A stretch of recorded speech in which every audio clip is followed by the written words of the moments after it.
Indira kitchen வந்து இந்திராமா பேசுகிறேன். இன்றைக்கி நம்ம என்ன செய்ய போகிறோம்னா கேப்பை ரொட்டிங்க. கேப்பை ரொட்டி வந்து ரொம்ப சத்தானது. முருங்கைக்கீரை போட்டு வெல்லம் போட்டு எப்படி செய்கிறேன்னு வாங்க வீடியோக்குள்ளே போய் பார்க்கலாம். இப்போ கேப்பை மாவு வந்து கேழ்வரகு, இங்கே வந்து கேழ்வரகுன்னு சொல்லுவாங்க, ராகின்னு சொல்லுவாங்கங்க. ஒவ்வொருத்தர் ஒரு எங்கள் ஊரில் கேப்பைன்னு தான் சொல்லுவோம். இதை வந்து கேப்பை ரொட்டின்னு தான் சொல்லுவோம். இது மாவு வந்து இந்த மாதிரி 3/4 கப்பு எடுத்து வச்சுருக்கேன். அதாவது ஒரு கைப்பிடி முருங்கைக்கீரை நல்லா ஒரு இலையாக இதெல்லாம் எழுதி, அதாவது நல்லா ஒன்றா உருவி வச்சுருக்கேன், கழுவிட்டு வச்சுருக்கேன். ஒரு 25 கிராம் வெல்லங்க, நல்ல சுத்தமான பாகு வெல்லம், மண் இல்லாத வெல்லம் எடுத்து வச்சுருக்கேன். ஒரே ஒரு பெரிய பல்லாரி வெங்காயம் கட் பண்ணி வச்சுருக்கேன். ஒரு 2 காஞ்ச மிளகாய் இந்த மாதிரி விதையோடு கிள்ளி வச்சுருக்கேன். விதையோடு சேர்த்து போடுங்க.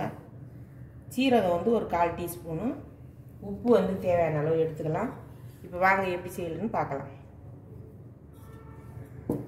இப்போ இது எல்லாத்தையும் வந்து நம்ம ஒன்றா சேர்த்துடலாங்க. சேர்த்துட்டு இந்த வெல்லம், ஜீரகம், உப்பு கொஞ்சம் தேவையான அளவு சேர்த்துட்டு இதெல்லாம் சேர்த்து பிசைஞ்சுக்கலாம்.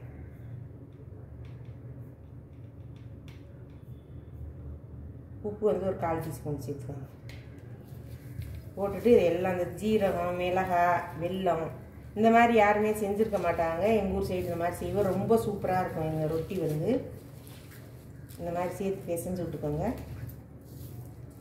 இந்த காஞ்ச மிளகாய் காரம் அப்படியே லைட்டாக காரமும் இனிப்பு, அது ஒரு தனி சுவையாக இருக்குங்க.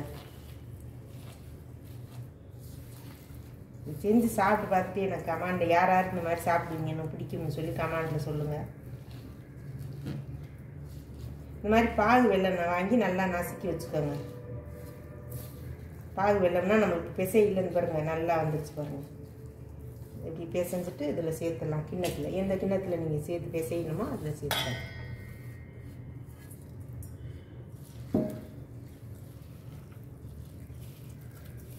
சும்மாவே சாப்பிட்லாங்க, அவ்வளோ அருமையாக இருக்குங்க. தொட்டுக்கெல்லாம் எதுவுமே வேண்டாம் பாருங்கள், நல்லா கரைஞ்சிடுச்சு.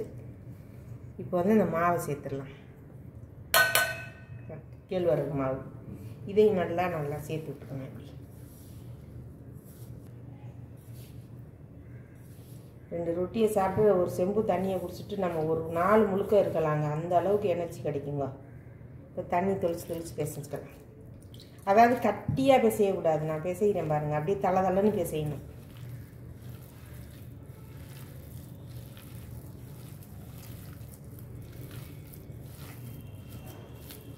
ஒரு சிலர் வந்து அப்படியே கட்டியாக பிசைவாங்க, அந்த மாதிரி பிசையக்கூடாது. இதை விட இன்னும் கொஞ்சம் தனியாக பிசையணும்.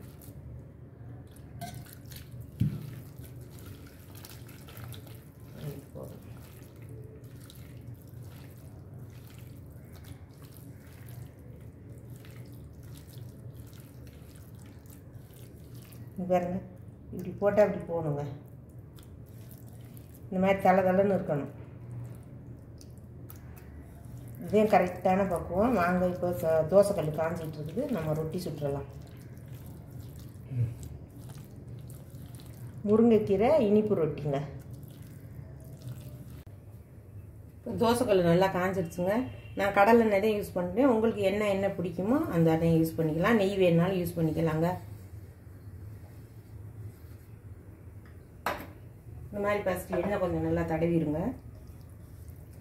மாவை நல்லா கையை வந்து நல்லா சுத்தமாக கழுவிட்டு செய்யுங்க. கையில் தான் தட்டினாத்தே அது கரெக்டாக வரும். இந்த மாதிரி இருக்கணும். நம்ம பஞ்சாமிர்த பக்குவத்தில் இருக்கணுங்க. இப்போ நல்லா இந்த அளவுக்கு ஒரு கை அள்ளி இதில் போட்டுருங்க. போட்டு இந்த மாதிரி ஒரு கிண்ணத்தில் தண்ணி வச்சுக்கோங்க. இந்த மாதிரி தண்ணியை தொட்டு நல்லா கையை கழுவிட்டு இந்த மாதிரி ஈவனாக நல்லா தடவி விட்டுருங்க. கையில் சுட்டுக்கிறாம, அதுக்கு தான் இந்த தண்ணி வச்சுக்கிறது.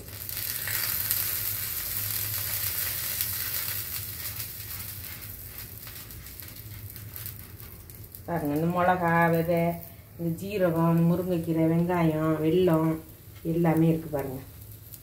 இது வெந்த உடனே திருப்பி விடுறோம். கொஞ்சம் நேரம் வேகட்டும். இப்போ கொஞ்சம் எண்ணெய் சேர்த்துக்கலாம்.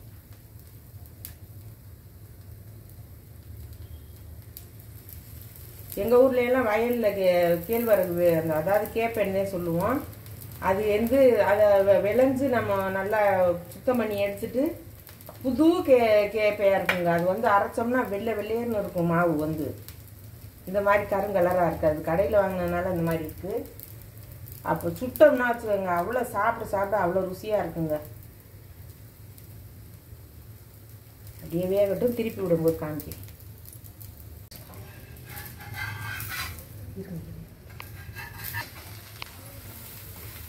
திருப்பி விட்டாச்சு பாருங்க.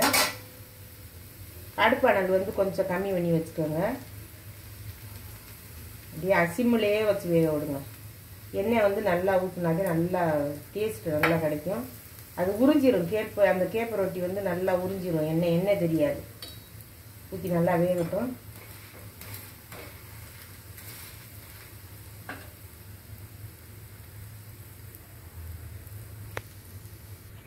இப்போ திருப்பி விட்டுறலாங்க. அடியிலெல்லாம் பிடிக்காதுங்க. இது வந்து நல்லா ஈஸியாக எடுக்க வரும். இந்த மாதிரி கொஞ்சம் ப்ரௌன் கலராக தான் வரும் இந்த கேப்பை ரொட்டி வந்து. அதுக்காக ரொம்பவும் கருக விட்டுறாதீங்க. பொறுமையாக சிம்மில் வச்சு நல்லா வேக விடுங்க. இந்த வெங்காயமெல்லாம் நல்லா வேகணும். கீரை இருக்குது இல்லைங்களா, அதனால் கொஞ்சம் சிம்மிலே வச்சு எண்ணெய் ஊற்றி வேக விட்டிங்கன்னா சாப்பிடும்போது அவ்வளோ அருமையாக இருக்குங்க.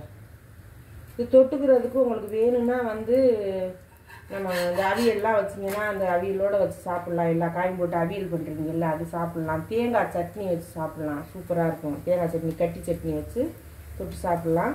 இதுக்கு வந்து எதுவுமே தேவை கிடையாது. இனிப்பு, காரம், இந்த மசாலா, கீரையெல்லாம் இருக்குது இல்லை, அதனால உங்களுக்கு எதுவுமே தேவை கிடையாது. நல்லாயிருக்கும்.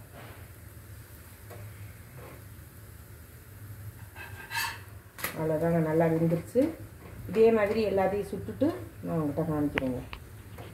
இப்போ அந்த ஃபஸ்ட் சுட்டது எடுத்தாச்சுங்க. இப்போ இந்த மாதிரி எண்ணெய் விட்டுக்கலாம். எண்ணெய் விட்டுட்டு இன்னொரு வாட்டி தட்டி காமிக்கிறேன் பாருங்கள். இந்த மாதிரி தண்ணியில் பக்கத்தில் தண்ணி வச்சுக்கோங்க. கிண்ணத்தில் இந்த மாதிரி கையை இட்டுட்டு ஒரு 4 நல்லா எல்லாத்தையும் கலக்கி விட்ருங்க. கலக்கி விட்டு அதே மாதிரி ஒரு கை இப்படி அள்ளி வச்சுருங்க. அள்ளி எல்லாத்தையும் இதில் விட்டுட்டு மறுபடியும் கையை கழுவிக்கங்க. இந்த மாதிரி உங்களுக்கு ஈஸியாக சொல்லித்தரேன். இப்போ வந்து இந்த மாதிரி நல்லா தட்டிடுங்க.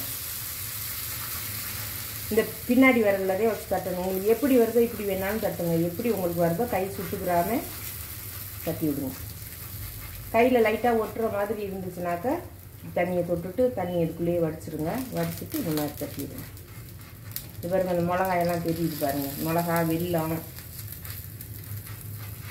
இது செஞ்சு சாப்பிட்டுட்டு இது யாராவது இந்த மாதிரி செஞ்சு சாப்பிட பிடிக்குன்ட்டு எனக்கு கமெண்டில் சொல்லுங்கள். இப்போ சுற்றி இந்த மாதிரி எண்ணெய் விட்டுருங்க. சுற்றி எண்ணெய் விட்டுட்டு மேலேயும் இந்த மாதிரி இது வேகட்டும். திருப்பி விட்டுட்டு இதே மாதிரி எல்லாத்தையும் சுட்டுட்டு உங்கள்கிட்ட காமிக்கிறேன். இப்போ பாருங்கள், கேப்பை ரொட்டி எல்லாம் சுட்டு முடிச்சாச்சுங்க. முருங்கைக்கீரை இனிப்பு கேப்பை ரொட்டிங்க. செம்மையாக இருக்குது பாருங்கள். நல்லா இப்படி தாங்க இருக்கணும். கேப்பை ரொட்டி வந்து கல் மாட்டம் இருக்கக்கூடாது. நம்ம கெட்டியாக பேசினோம்னா அப்படி மடக்க கூட வராது. இப்படி தான் இருக்கணும். சாப்பிட்டு பாருங்கள். இதே மாதிரி இந்த அளவுகளோடு செஞ்சு சாப்பிட்டு பார்த்துட்டு இந்த வீடியோ உங்களுக்கு பிடிச்சிருந்ததுன்னா லைக் பண்ணுங்கள், ஷேர் பண்ணுங்கள், சப்ஸ்கிரைப் பண்ணுங்கள், பெல் பட்டனை கிளிக் பண்ணுங்கள். எல்லோரும் சப்போர்ட் பண்ணுங்கள். எல்லோரும் சப்ஸ்கிரைப் பண்ணுங்கள். உங்கள் நண்பர்களுக்கெல்லாம் ஷேர் பண்ணி விடுங்க. எல்லோரும் கமெண்டில் சொல்லுங்கள் இது பிடிச்சிருக்குதா எப்படி என்னென்னா. நன்றி, வணக்கம்.